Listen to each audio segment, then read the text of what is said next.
بسم اللہ الرحمن الرحیم۔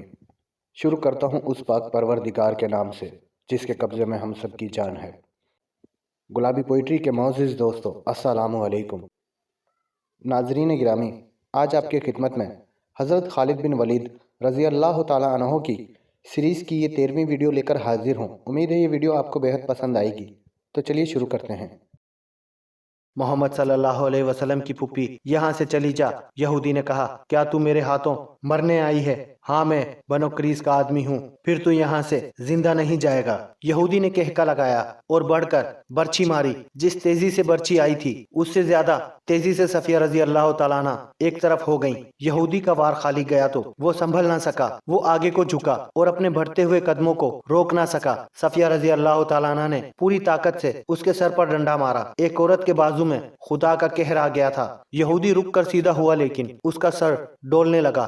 صفیہ رضی اللہ تعالیٰ عنہ نے اسے سنبھلنے کا موقع نہ دیا اور اس کے سر پر پہلے سے زیادہ زور سے ڈنڈا مارا۔ اب یہودی کھڑا نہ رہ سکا، اس کے ہاتھ سے برچھی گری، پھر اس کے گھٹنے زمین سے لگے۔ صفیہ رضی اللہ تعالیٰ عنہ نے اس کے سر پر، جس سے خون بہہ بہہ کر اس کے کپڑوں کو لال کر رہا تھا، ایک اور ڈنڈا مارا۔ وہ جب بے ہوش ہو کر لڑک گیا تو صفیہ رضی اللہ تعالیٰ عنہ اس کے سر پر ہی ڈنڈے مارتی چلی گئیں جیسے زہریلے ناگ کا سر کچل رہی ہوں۔ صفیہ رضی اللہ تعالیٰ عنہ نے اس وقت ہاتھ روکا جب یہودی کی کھوپڑی کچلی گئی اور اس کا جسم بے حس ہو گیا۔ صفیہ رضی اللہ تعالیٰ عنہ قلعے میں چلی گئیں۔ حسان، صفیہ رضی اللہ تعالیٰ عنہ نے اپنے شاعر حسان رضی اللہ تعالیٰ عنہ سے کہا، میں وہ کام کر آئی ہوں جو تمہیں کرنا تھا، اب جاؤ اور اس یہودی کے ہتھیار اٹھا لاؤ اور اس کے کپڑوں کے اندر جو کچھ ہے وہ بھی لے آؤ۔ میں عورت ہوں، کسی مرد کے کپڑوں کے اندر ہاتھ ڈالنا ایک عورت کے لیے مناسب نہیں۔ چاہو تو یہ مال غنیمت تم لے سکتے ہو، مجھے اس کی ضرورت نہیں۔ اللہ آپ کی عظمت و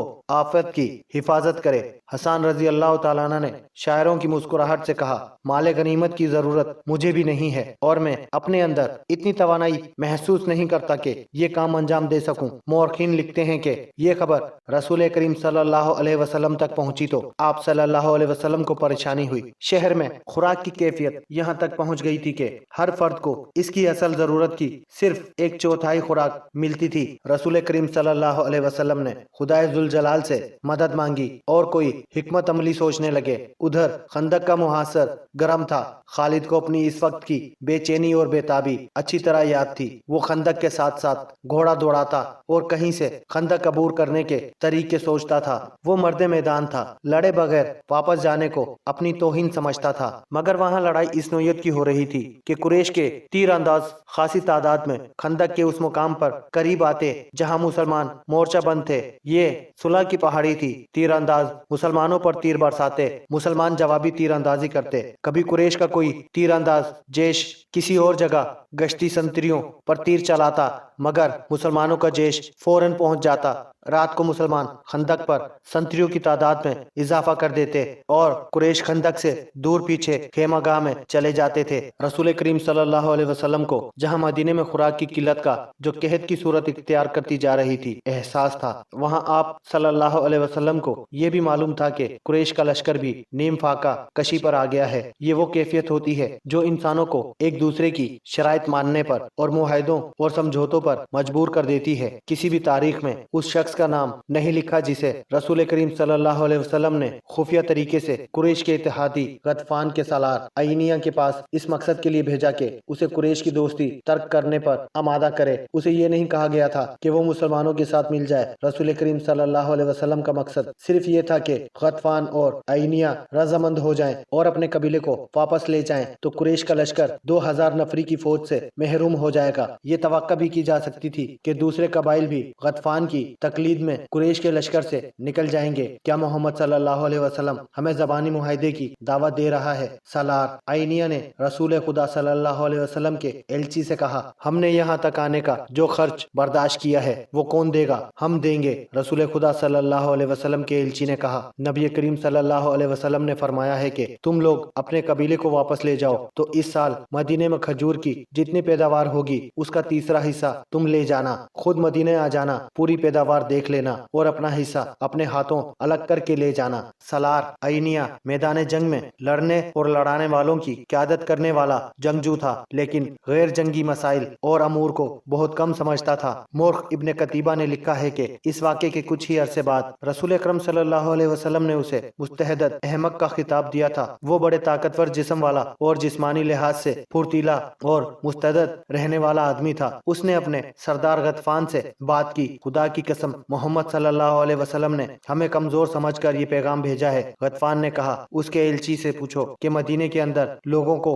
بھوک کا سامنا نہیں، ہم انہیں بھوک سے نڈھال کر کے ماریں گے۔ کیا تم دیکھ نہیں رہے کہ ہمارا اپنا لشکر بھوک سے نڈھال ہو رہا ہے؟ سالار عینیہ نے کہا، مدینے والے اپنے گھروں میں بیٹھے ہیں، ہم اپنے گھر سے بہت دور آ گئے ہیں۔ کیا لشکر میں تم بے اطمینانی نہیں دیکھ رہے؟ کیا تم نے دیکھا نہیں کہ ہماری کمانوں سے نکلے ہوئے تیر اب اتنی دور نہیں جاتے جتنی دور اس وقت جاتے تھے جب تیر اندوزوں کو پیٹ بھر کر کھانا ملتا تھا؟ ان کے بازوؤں میں کمانیں کھینچنے کی طاقت نہیں رہی۔ کیا اس کا فیصلہ تم کرو گے کہ ہمیں محمد صلی اللہ علیہ وسلم کو کیا جواب دینا چاہیے؟ غطفان نے پوچھا، یا میں فیصلہ کروں گا جو قبیلے کا سردار ہوں؟ خدا کی قسم میدان جنگ میں جو فیصلہ میں کر سکتا ہوں وہ تم نہیں کر سکتے۔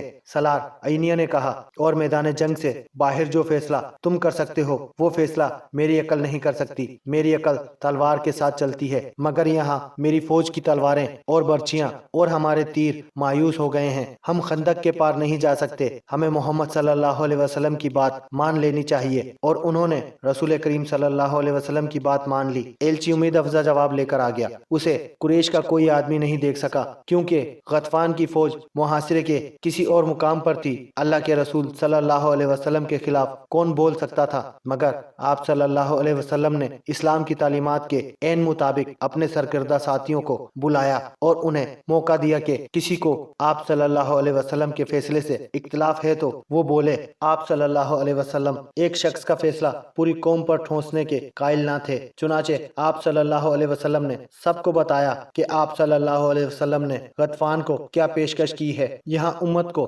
مشورے کی اہمیت سکھائی گئی ہے، نہیں چند پرجوش آوازیں اٹھی، ہماری تلواریں جن کے خون کی پیاسی ہیں، خدا کی قسم ہم انہیں اپنی زمین کی پیداوار کا ایک دانہ بھی نہیں دیں گے۔ جنگ تو ہوئی نہیں، ہم لڑے بغیر کیوں ظاہر کریں کہ ہم لڑ نہیں سکتے؟ اس کی تائید میں کچھ آوازیں اٹھیں، ایسی دلیلیں دی گئیں جنہیں رسول کریم صلی اللہ علیہ وسلم نے اس لیے قبول فرما لیا کہ یہ اکثریت کی آواز تھی۔ آپ صلی اللہ علیہ وسلم نے اپنے ایلچی کو دوبارہ غطفان اور عینیہ کے پاس نہ بھیجا، لیکن آپ صلی اللہ علیہ وسلم نے سب پر واضح کر دیا کہ تدبیر اور حکمت عملی کے بغیر محاصرہ نہیں توڑا جا سکے گا۔ خدا حق پرستوں کے ساتھ تھا۔ رسول کریم صلی اللہ علیہ وسلم نے اپنے اللہ سے مدد مانگی، جو ایک انسان کے روپ میں آپ صلی اللہ علیہ وسلم کے سامنے آ گئی۔ یہ تھے نعیم بن مسعود رضی اللہ تعالیٰ عنہ۔ ان کا تعلق غطفان کے قبیلے کے ساتھ تھا۔ نعیم رضی اللہ تعالیٰ عنہ سرکردہ شخصیت تھے، خدا نے انہیں غیر معمولی دماغ عطا کیا تھا۔ تین اہم قبیلوں قریش، غطفان اور بنو قریظ پر ان کا اثر و رسوخ تھا۔ ایک روز نعیم رضی اللہ تعالیٰ عنہ جو کہ قبیلہ غطفان میں تھے، مدینے میں رسول خدا صلی اللہ علیہ وسلم کے سامنے آ کھڑے ہوئے۔ خدا کی قسم تو قبیلہ غیر کا ہے۔ رسول اللہ صلی اللہ علیہ وسلم نے فرمایا، تو ہم میں سے نہیں، تو یہاں کیسے آ گیا؟ میں آپ میں سے ہوں۔ نعیم رضی اللہ تعالیٰ عنہ نے کہا، مدینے میں گواہ موجود ہیں، میں نے در پردہ اسلام قبول کر لیا تھا۔ اپنے قبیلے کے ساتھ اسی مقصد کے لیے آیا تھا کہ آپ صلی اللہ علیہ وسلم کے حضور حاضر ہو جاؤں، مگر موقع نہ ملا۔